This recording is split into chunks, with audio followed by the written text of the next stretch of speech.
Assalamualaikum Baraya, selamat datang kembali di Guru Gembul Channel. Sekarang saya lagi agak sakit, minta doanya. Kita sekarang punya kajian tentang psikologi. Kita akan bahas bagaimana cara mendeteksi kebohongan orang lain. Ini sangat berguna tentu saja, karena di Indonesia penuh dengan kebohongan. Orang-orangnya sudah terbiasa berbohong. Jadi silahkan biarkan mereka berbohong, tapi kita sudah bisa mengantisipasi karena kita sudah tahu mereka bohong atau tidak. Ini adalah tipsnya secara psikologis. Mulai ya. Baraya pertama, kalau Baraya pengen tahu orang lain itu berbohong atau tidak, yang paling pertama harus dilihat itu adalah mata, tatapan matanya.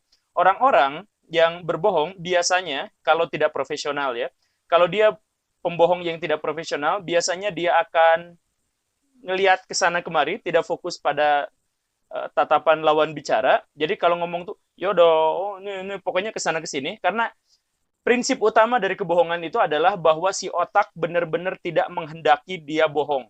Si otak tidak berkehendak seseorang untuk berbohong karena itu akan membuat dia sendiri pusing. Sama seperti saya ngomong seperti ini.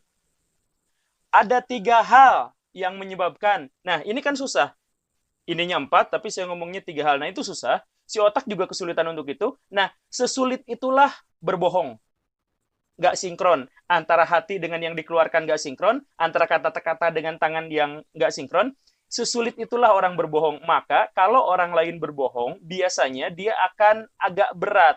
Salah satu karakteristik seseorang berpikir dan agak berat, itu adalah kalau matanya kesana kesini ngelihatnya. Kan Baraya tahu kalau orang mikir itu matanya pasti kesana kesini, iya kan? Nah, jadi kalau orang ngelihat matanya tidak fokus pada lawan bicara kesana kesini, itu adalah salah satu indikasi bahwa dia bohong.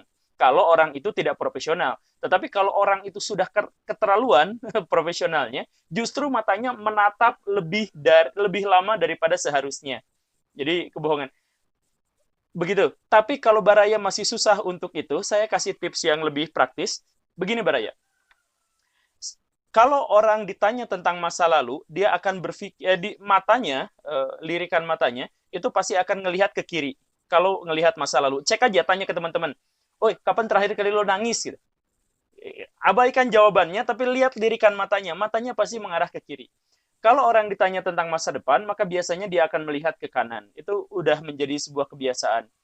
Kalau ini dikembangkan, bisa ada yang lirikan matanya ke bawah, ke samping, ke atas, gitu. Itu adalah bagaimana cara kinerja otak, apakah dia visual, kinestetik, atau auditori. Tetapi pada prinsipnya, kalau ngelihat ke kiri, itu mikir masa lalu, kalau ngelihat ke kanan, itu berpikir masa depan. Nah, orang yang berbohong, biasanya kebalik. Ditanya tentang masa lalu, dia malah ngelihatnya ke kanan. "Hey, kapan lo terakhir kali nangis?" Oh, karena dia ngarang kan, imajinasi terbaru itu di kanan gitu. Jadi dia ngelihatnya ke kanan, oh, gitu. Nah, jadi cara melihat kebohongan dilihat dari mata, salah satunya adalah jangan lupakan prinsip ini. Ditanya tentang masa lalu, orang ngelihat ke kiri. Ditanya tentang masa depan, orang ngelihat ke kanan. Kalau kebalik, mungkin dia bohong. Begitu. Itu dilihat dari mata. Kemudian kalau Baraya cukup detail orangnya, atau lawan bicara yang dianggap berbohong itu matanya coklat, Baraya bisa melihat kondisi pupil. Pupil mata ini. Nah, kalau dia berbohong, dia tuh suka menggembung cepat. Padahal cahaya matahari tidak meredup atau eh, tidak ada perubahan intensitas cahaya matahari atau cahaya yang ada di situ, tapi pupilnya berubah dulu. Kalau dia membesar sedikit, maka itu indikasi bahwa dia bohong. Indikasi ya, belum tentu bukti. Tapi ini adalah salah satu caranya. Begitu. Kemudian bagaimana cara berikutnya mengetahui orang itu berbohong atau tidak? Dia sering melakukan gerakan-gerakan pengalihan. Gerakan-gerakan pengalihan itu seperti ini bisa digunakan, ini biasa terjadi untuk orang-orang yang kinestetik. Jadi dia nggak bisa diam, jadi dia menggerakkan sesuatu. Tetapi kalau dia adalah orang yang terbiasa diam, terbiasa tidak aktif, tapi kemudian menggerakkan begitu, ada gerakan-gerakan pengalihan, maka itu sebenarnya adalah menunjukkan bahwa dia sedang berbohong. Um, apa ya yang ini tuh? Pokoknya dia gak biasa main sesuatu, tapi dia malah mainin sesuatu di situ gitu, mainin kancing, aku mau gitu. Nah, tapi kalau itu pun sulit untuk Baraya pahami, maka lihat gerakan tangannya. Orang yang berbohong, dia ngomong 10 menit, kemudian dalam rendang 10 menit itu dia sering ngomong gini, ya udah aku mah, eh, Em, nah, lihat gerakan tangannya. Kalau tangannya banyak bergerak di sekitar wajah atau leher, atau lebih fokus di mulut, maka kemungkinan besar, besar kemungkinannya, dia itu sedang bohong. Jadi aku tuh sebenarnya, ini, nah, itu tangannya, itu sebenarnya adalah karena yang tadi itu, si otak itu tidak menghendaki orang berbohong, makanya kalau bisa dia pengen nutup mulutnya sendiri, itu adalah insting dasar manusia. Nah, kalau seseorang berbohong dan di depan orang, maka dia sudah jadi pengen nutup aja si mulutnya dengan tangannya gitu. Jadi lihat posisi tangannya. Begitu. Kemudian apalagi cara melihat kebohongan orang lain? Ngomongnya itu detail. Jadi kemarin waktu lagi viral-viralnya Desa Penari itu yang cerita mistik itu, banyak orang yang percaya bahwa itu adalah kisah nyata karena ceritanya detail banget gitu. Kebalik Baraya. Kalau cerita detail itu kemungkinan besar bohong. Karena apa? Kalau Baraya mengalami sesuatu, kemudian Baraya menceritakannya. Kalau itu pengalaman asli, Baraya tidak akan langsung hafal ceritanya secara detail. Iya kan? Jadi orang yang menceritakan sesuatu secara detail itu kemungkinannya dua. Pertama, dia sudah merancang kata-kata itu, artinya direkayasa. Kedua, dia merancang kata-kata itu untuk membuat alibi. Begitu.